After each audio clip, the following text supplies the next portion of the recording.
여러분, 제가 시 한 편 읽어드리겠습니다. 국화꽃 져버린 겨울뜰하게 창 열면 하얗게 무썰이 내리고 날의 푸른 기러기는 북녘을 날아간다. 아, 이제는 한적한 빈들에서 보라. 고향길 눈 속에선 꽃등불이 타겠네. 고향길 눈 속에선 꽃등불이 타겠네. 달 가고 해 가면 별은 멀어도 산골짝 깊은 곳 초가마을에 봄이 오면 가지마다 꽃잔치 흥겨울이. 아, 이제는 손 모아 눈을 감으라. 고향집 쌀이울엔 한방눈이 쌓이네.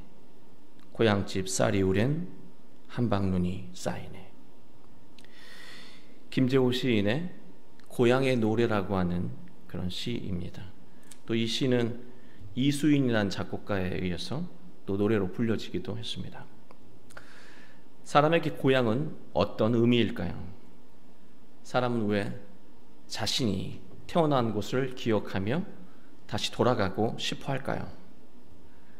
사람에게 돌아갈 곳이 있다라고 하는 것은요, 어느 순간에는 가장 큰 위로가 된다는 것입니다.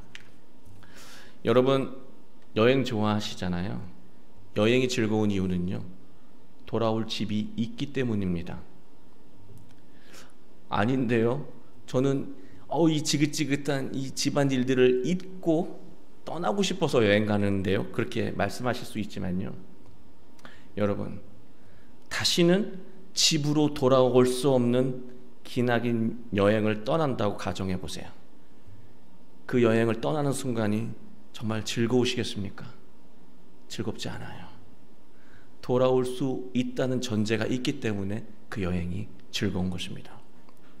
군대 간 아들이 특별히 집에 오면 할 것도 없는데요, 어떻게든 집에 오려고 악착같이 노력을 합니다. 제가 그랬어요.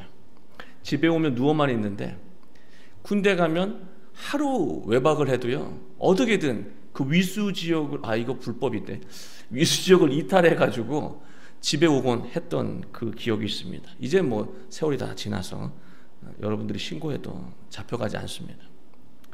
그리고 여러분들, 이 직장인들은요, 빨리 퇴근하고 집에 가고 싶어 해요. 집에 가서 특별히 할 게 없는데도 빨리 집에 가고 싶어 합니다. 그리고 명절이 되면 부모님이 계신 고향으로 가고 싶어 하죠. 사람에게 고향은 위로의 장소이고 집은 회복과 채움의 공간이라고 하는 것입니다. 언제든 돌아갈 수 있는 집과 고향이 있는 사람은 행복한 사람입니다. 신앙의 관점에서 인생을 해석하면요, 사람의 인생은 왔던 곳으로 되돌아가는 과정이라고 하는 거예요. 하나님의 품에서 태어나 하나님의 품으로 다시 돌아가는 과정이 바로 인생입니다. 그 인생 속에서 하나님을 향한 방향을, 그 길을 잃어버리면, 그 길에서 벗어나게 되면 인생의 방향을 잃게 된다는 거예요. 방향을 잃은 인생은요, 소모적입니다. 그리고 열매가 없습니다. 무엇인가를 열심히 해도요, 고단하기만 하고요, 행복하지 않다라고 하는 거예요. 그러나 우리가 하나님을 향해서 마음과 삶의 방향을 정확히 하면 우리는 가는 길에서 능력을 얻게 되고요, 기쁨의 열매를 수확할 수 있게 된다는 것입니다. 우리 모두 오늘 말씀을 통해서 인생의 방향을 하나님에게 고정하고 필요한 능력을 공급받고 참된 능력을 누리게 되길 주님의 이름으로 축원합니다. 오늘 신명기 말씀은요, 이집트에서 400년이 넘게 종살이를 하는 백성들에게 하나님이 주시는 말씀이에요. 이 히브리 백성들은요, 그 이집트 종살이에서 탈출은 하긴 했지만 정확하게 어디로 가야 하는지 몰랐습니다. 하나님은 모세를 통해서 가나안으로 이끌어 간다고 하셨지만 가나안 구체적으로 어디라고 말씀하신 적 없고요, 또 앞으로 어떻게 살아가야 하는지 알지 못했습니다. 모든 것들이 그냥 막연했어요. 뭐 어떻게 되겠지. 막연하면 열매도 막연해요. 인생의 결실도 막연해요. 따라서 내가 어떤 방향으로 살아가야 하는지, 또 어떤 삶의 태도로 살아야 하는지 분명히 하지 않으면 인생은 결코 행복할 수 없다는 것입니다. 1절 말씀을 보시면 내가 내게 진술한 모든 복과 저주가 내게 임함으로, 복만 임하면 좋겠는데요, 복과 저주가 함께 임한다고 하십니다. 네가 내 하나님 여호와로부터 쫓겨난 모든 나라 가운데서 이 일이 마음에서 기억이 나거든, 이라고 말씀하고 계십니다. 사람의 인생에는요, 복과 저주, 행복과 불행이 뒤섞여 있다라고 하는 거예요. 우리 눈에는 저 사람은 불행할 게 없을 것 같아? 아니요. 사람의 인생은요, 공평해요. 행복과 불행이 뒤섞여 있다라고 하는 것입니다. 지금 하나님이 하시는 말씀은 너희가 나를 잃어버리고 나를 향한 삶의 방향을 잃어버리고 그 불신앙 가운데서 인생의 길을 잃어버리게 되거든 어떻게 해야 할지 하나님은 정확하게 1절에서 말씀하고 계신 거예요. 2절 말씀이에요. 너와 내 자손이 내 하나님 여호와께로 돌아와 내가 오늘 내게 명령한 것을 온전히 따라 마음을 다하고 뜻을 다하여 여호와의 말씀을 청종하면, 여호와의 말씀을 청종하라고 말씀하고 있습니다. 너희들이 길을 잃어버리면, 삶의 방향을 잃어버리면, 인생이 막연하면, 목적이 사라지면 그냥 열심히 할 것이 아니라 가장 먼저 하나님에게 돌아와야 한다고 하나님 말씀하고 있는 것입니다. 하나님 여호와께로 돌아온 구체적인 모습이 바로 2절 말씀이에요. 마음을 다하고 뜻을 다하여 하나님의 말씀을 청종하는 것입니다. 여러분 잘 생각해 보세요. 사람은요, 말을 듣고 행동하기까지 시간이 걸립니다. 사람은 말을 듣고 그 말이 행동으로 드러나기까지 시간이 걸린다는 거예요. 아무리 좋은 말을 들어도요, 그 좋은 말이 행동으로 옮겨지기까지는 시간이 반드시 걸리게 되어 있다는 거예요. 지혜로운 사람은 듣고 행동하는 그 시간을 굉장히 짧게 하는 사람이고요, 미련한 사람은 길어요. 심지어는 평생이 되기도 합니다. 우리는 어디에 속한 사람입니까? 좋은 말을 들었을 때, 생명의 말을 들었을 때, 선한 말을 들었을 때, 힘들지만 나에게 길이 되는 말을 들었을 때 바로 행동으로 옮기는 사람입니까? 아니면 시간이 걸리는 사람입니까? 우리 모두 지혜로운 사람이 되길 축원합니다. 그렇게 하면 3절 여호와께서도 마음을 돌이키시고요, 너를 긍휼히 여기사 포로에서 돌아오게 하신다고 했어요. 여러분, 하나님이 긍휼히 여긴다, 불쌍히 여긴다라고 하는 것은요, 모든 것이 다 해결된다는 그런 말씀이에요. 하나님이 불쌍히 여기면 과거에 어떻든 모든 문제는 해결되기 시작한다는 거예요. 그러나 하나님이 불쌍히 여길 만한 그런 삶을 살지 않으면 우리는 회복되지 않는다는 것입니다. 여러분, 이스라엘 역사를 보잖아요. 지금 이 신명기가 읽혀지는 이 시기는요, 이스라엘이라는 나라의 역사가 시작도 되기 전이에요. 한참 전이에요. 공동체를 간신히 이루기 시작한 거예요. 이들은 질서도 법도 없어요. 왕도 없습니다. 오로지 모세가 주는 하나님의 말씀에 의존해서 지금 하루하루를 넘기는 그런 수준이었어요. 아직 가나안 땅에 들어가지도 않았고 나라가 성립되지도 않은 상태였습니다. 그런 상태였지만 하나님은 미리 미래를 내다보시고 그들의 귀한 생명의 말씀을 주십니다. 여러분, 이스라엘 역사를 보면 이스라엘은 늘 강대국 주변 틈바구니 속에서 시달렸습니다. 때로는 끌려가기도 하고 고통받기도 하고 포로로 생활하기도 했어요. 그러나 하나님은요, 지금 하시는 말씀처럼 반드시 백성을 고향으로 돌아가게 만들어 주셨어요. 여러분, 포로가 되는 것은요, 실제로 나라를 빼앗기는 것이기도 합니다. 그러나 여러분, 이 포로가 된다는 말을 오늘날 우리의 현실로 해석을 하면은요, 우리가 욕심의 마음을 빼앗겨 버리면은요, 우리는 욕심의 포로가 되고 맙니다. 욕심이 시키는 대로 소중한 가치들을 뒤로 미루고 욕심스럽게 살게 되는 거예요. 그때는 내가 잘 살고 있다고 생각하는데요, 욕심은 늘 그 소중한 가치들을 다 잃어버리게 만들어요. 욕심의 포로가 되면 우리는 모든 것을 잃게 된다는 것입니다. 또 우리가 욕심뿐이 아니에요. 미움과 분노, 걱정과 두려움에 사로잡히게 되면은요, 인생의 방향을 잃고 행복을 느끼지 못하게 됩니다. 두려움에 휩싸여 있고 두려움의 포로가 되잖아요. 내 마음을 잃어버리잖아요. 빼앗겨 버리면은요, 아무리 좋은 음식을 먹어도 우린 행복하지 않습니다. 여러분 생각해 보세요. 자녀 하나의 문제가 발생하면 아무리 좋은 일들이 있어도요, 그 자녀의 어려운 상황 때문에요, 절대로 행복할 수가 없어요. 그게 바로 인간의 한계이고 인간의 본성이라고 하는 거예요. 무엇 하나 그릇된 것에 우리가 마음을 빼앗겨 버리고 포로가 되면은요, 우리는 인생의 방향을 잃어버릴 수밖에 없고, 그리고 우리는 불행해질 수밖에 없다는 것입니다. 결국 우리는 언제든지 포로가 됐다가 해방됐다가 포로가 됐다가 해방되기를 반복하는 인생이고요, 그러다 어느 순간 포로가 됐다가 계속해서 지금 포로로 살아가고 있는지도 모른다는 거예요. 우리의 마음이 또 우리의 삶이 무엇인가에 포로가 되어 행복하지 않다면 우리의 마음과 삶의 방향을 주님께 다시 맞춰야 한다는 것입니다.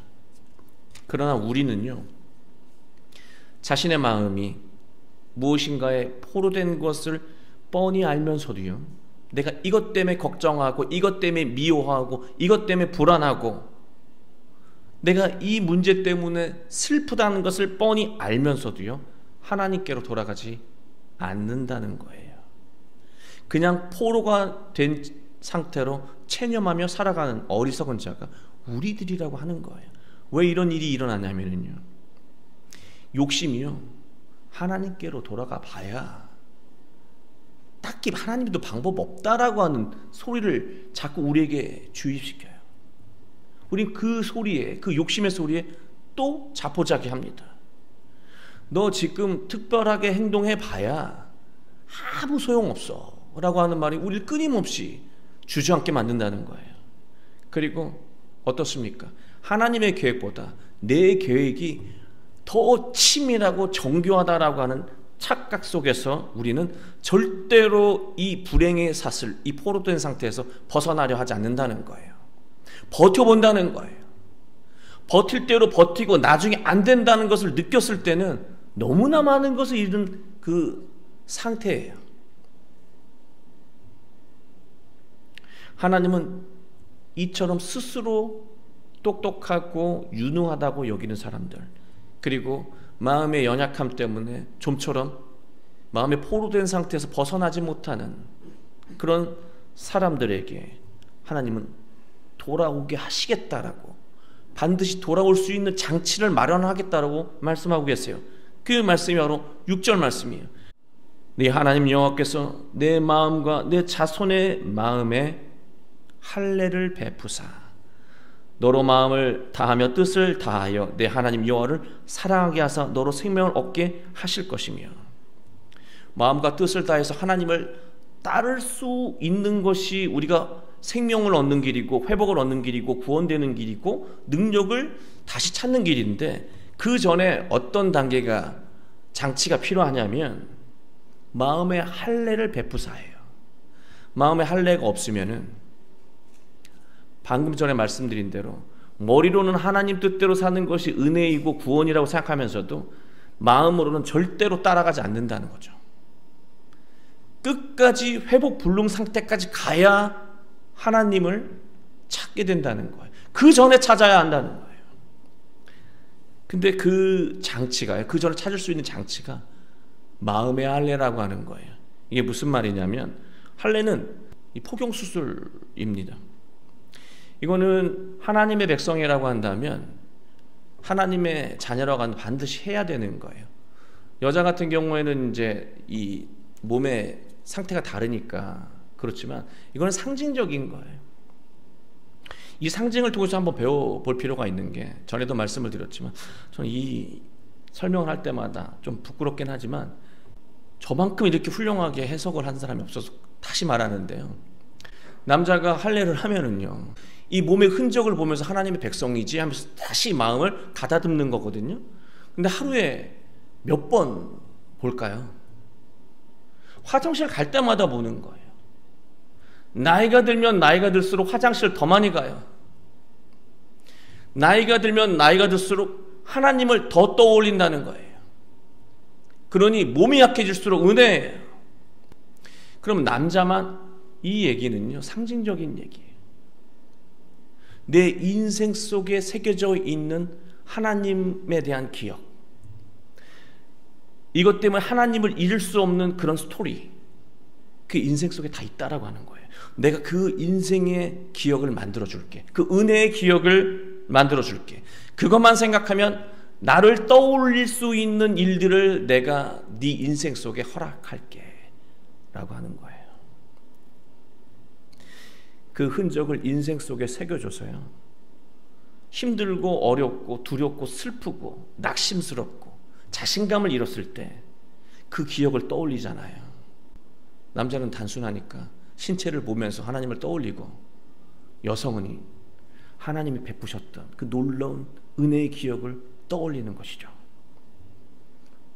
지금 두렵고 암담해서 아무것도 보이지 않지만 과거의 그 은혜의 기억을 떠올려 보면, 내 인생에 깊게 진하게 새겨진 그 마음의 할례를 떠올려 보면은 내가 지금 어디로 가야 하는지 방향을 다시 잡을 수 있다라고 하는 거예요. 지금 내가 무엇을 먼저 해야 하는지 그 행동의 우선순위를 정할 수 있다는 것이죠. 방향도 분별력도 분명해진다면 그 사람은 다시 인생이 회복되기 시작한다는 거예요. 악한 마음의 포로가 되어도 하나님은 마음의 할례, 은혜의 흔적을 통해서 우리가 어디로 가야 하는지 다시 생각나게 만들어 주겠다고 말씀하고 계신 것입니다. 마음에 새겨진 은혜의 흔적, 은혜의 기억은요, 하나님이 지금 이 순간에도 나를, 또 여러분을 지키시며 가장 선한 길로 인도하고 계시다는 그 믿음을 회복시켜 주십니다. 믿음이 왜 중요한지 아십니까? 믿음의 수치가 올라가잖아요. 두려움이 상쇄됩니다. 우리가 믿는 구석이 있으니까 당당해지잖아요. 돈은 우리를 지켜주지 못해요. 하나님을 믿으셔야 해요. 언제나 우리를 지켜주시는 분은 하나님뿐이에요. 그 하나님에 대한 믿음이 다시 살아나잖아요. 어떤 형편 속에서도요, 우린 두려움을 느끼지 않습니다. 아직도 두려움을, 걱정을, 불안을 느끼고 있다면 믿음의 수치가 필요한 만큼 올라가지 않은 거예요. 하나님의 말씀에 더 집중하면 그 믿음의 수치가 더 올라가요. 믿음을 회복하잖아요. 인생의 방향이 선명해져요. 이 길이 맞아. 주변에서 아니라고 혼탁하게 이상한 조언을 해도요, 흔들리지 않습니다. 가장 지혜롭고 가장 분명하며 가장 당당하게 인생을 성공적으로 살아갈 수 있다는 것이죠. 그게 바로 믿음에서 나온다라고 하는 것입니다. 그 믿음이 은혜의 기억에서, 마음의 할례에서 비롯될 수 있다는 것입니다. 믿음이 회복됐다라고 하는 것은요, 인생의 방향이 다시 선명해졌다라고 하는 것이고요, 믿음의 회복은 불안한 우리의 마음에 참된 평안을 허락해 준다는 것입니다. 결국 그 과정 속에서 생명을 얻게 되는데요, 여기서 생명은요, 나중에 얻게 되는 영원한 생명뿐만이 아니라 지금 현재로서 강력한 생명력이에요. 우리가 생명력을 잃어버렸기 때문에 하루하루가 지쳐 있는 거예요. 방향이 정확하게 설정이 되면은요, 가는 길도 아주 간결해집니다. 그리고 주변에 왔다 갔다 하지 않아요. 힘이 붙고 생명력이 강해지고 강력한 활력을 얻게 되는 것이죠. 그 인생 속에 능력이 일어나지 않을 수가 없는 환경이 이루어지는 거예요. 마음에 할례로부터 시작된 믿음과 지혜와 능력, 분별력을 통해서 얻어지는 그 힘이에요. 하나님의 말씀을 마음을 다하고 뜻을 다해 따르는 이유는요, 하나님을 위해서 아니에요. 우리가 신앙생활 하면서 지치는 이유가 하나님을 위해서 내가 이러고 있다고 생각하니까 지치는 거예요. 하나님은 세상의 주인이라고 하면서 뭘 나한테 이렇게 많은 걸 요구하지? 그러니까 대충 하다가 마는 거예요. 하나님을 위하는 게 아니에요. 여러분의 헌신이 아니더라도 하나님은 충만하신 분이에요. 부족함이 없는 분이고 능력이 강하신 분이에요. 나를 위한다고 생각하지 말거라. 너 자신, 너 자녀, 너 배우자, 네 가정을 위해서 내가 이 말씀을 따르라고 하는 거야. 그 말씀을 주고 계신 거예요. 그래야 네 인생이, 네 가정이, 네 자녀가, 배우자가 인생의 복된 길에서 이탈하지 않고 한 번뿐인 인생을 능력 가득한 그리고 행복함으로 살아갈 수 있게 된다는 거예요. 그래서 하나님은 대충 하는 척이 아니라 이게 다 나를 위한 것이구나, 그 마음을 다해서 따르라고 당부하신 것입니다. 한가위가 좋은 것은 고향으로 돌아가기 때문입니다. 고향은 세상이 주지 못하는 위로와 회복을 우리에게 주죠. 가족만이 줄 수 있는 위로와 생명력이 분명 있다는 것입니다. 신앙은요, 인생의 방향을 위로와 회복, 능력을 공급해주는 하나님께로 고정하는 과정이에요. 그게 바로 신앙입니다. 일상에서 실제적인 능력과 지혜와 당당함을 신앙이 공급한다라고 하는 것입니다. 일상의 실제적인 능력과 행복을 되찾는 유일한 길이 바로 신앙이라고 하는 거예요. 이 길은 세상에 딱 하나밖에 없습니다. 요한복음 14장 6절, 내가 길이요 진리요 생명이니 나로 말미암지 않고는 아버지께로 올 자가 없느니라. 아버지께로 가는 길이 정확해야 능력의 인생, 복된 인생을 살 수 있는데 그 길은 오직 예수님을 따르는 것에서 이루어진다고 예수님 우리에게 정확하게 말씀해 주셨습니다. 사랑하는 교회 여러분, 우리는 언제든지 순식간에, 한순간에 그릇된 마음에 사로잡혀 포로 같은 인생을 살 수 있습니다. 능력이 있고 지혜가 있는데도 그 포로가 되어서 두려움에 휩싸여 해서는 안 되는 선택을 하고 조급해하고 밀어나는 행동을 반복한다는 거예요. 그게 우리예요. 그러나 우리가 매 순간 인생의 방향이 지금 하나님을 향해 있는지 늘 예수 그리스도의 말씀 안에서 점검하며 그 방향을 정확히 할 수 있다면 우린 복된 인생, 행복한 인생을 살 수 있다는 것입니다. 우리가 항상 예수님을 기억하고 예수님이 걸어가신 그 길을 걸어간다면 그 길에 다시 진입하는 순간부터 하나님이 주시는 능력이 여러분 인생 가운데 샘솟기 시작할 것입니다. 그리고 참된 행복이 여러분 인생을 가득 덮을 거예요. 그리고 그 행복은 여러분의 가정 속에서도 충만하게 드러날 것입니다. 한평생 인생의 방향을 하나님에게 고정하고 영혼의 자유함을 회복하고 참된 행복을 누리게 되시길 주 예수 그리스도의 이름으로 축원합니다.